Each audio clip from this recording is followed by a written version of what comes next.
바이든 미국 대통령과 시진핑 중국 국가주석의 첫 대면 회담이 G20 정상회가 열리는 인도네시아 발리에서 조금 전에 시작됐습니다. 미중 갈등 속에서 이루어지는 이번 정상회담에서 우리로서는 북핵 메시지에 관심이 집중될 수밖에는 없겠죠. 워싱턴 연결해 보겠습니다. 최준락 특파원. 네, 워싱턴입니다. 회담이 시작된 지 한 30분 정도가 됐습니다. 진행 상황 어떻습니까?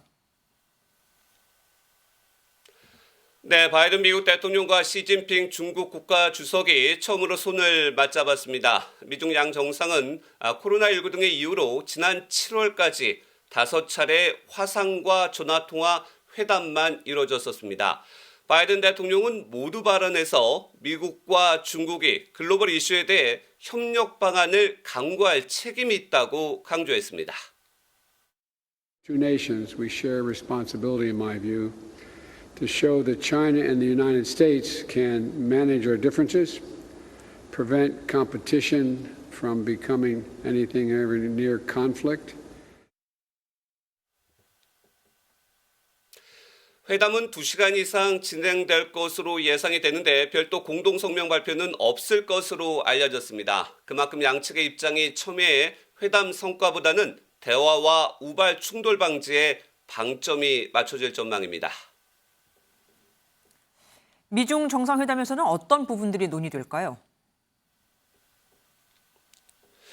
양국은 군사뿐만 아니라 경제적으로 긴장이 최고조인 상황에서 처음으로 대면하는 것이어서 무엇보다 기싸움이 대단합니다. 바이든 대통령은 시 주석을 만나기 앞서 자신감을 내보이며 넘어서는 안 될 선, 레드라인을 확인하겠다고 밝혔습니다.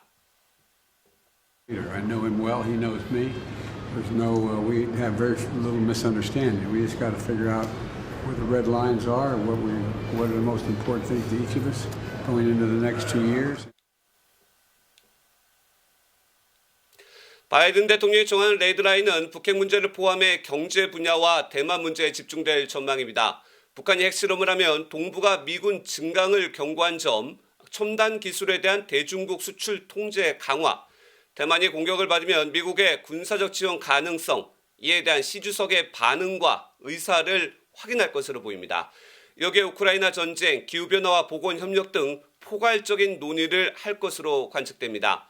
특히 핵실험 준비를 마치고 도발의 강도를 높이는 북한에 대한 미국의 경고에 중국이 어떤 메시지를 내놓을지에도 관심이 집중됩니다. 지금까지 워싱턴에서 전해드렸습니다. 안녕하세요. 김주하입니다. 공정하고 신속한 MBN 뉴스, 유튜브를 통해서도 만나보실 수 있습니다. 특히 더 많은 뉴스와 라이브를 보고 싶으시다면 오른쪽을 눌러서 구독하시면 됩니다. 어렵지 않죠? 빠르고 정확한 뉴스로 계속 찾아뵙겠습니다. MBN 뉴스를 시청해주신 여러분 고맙습니다.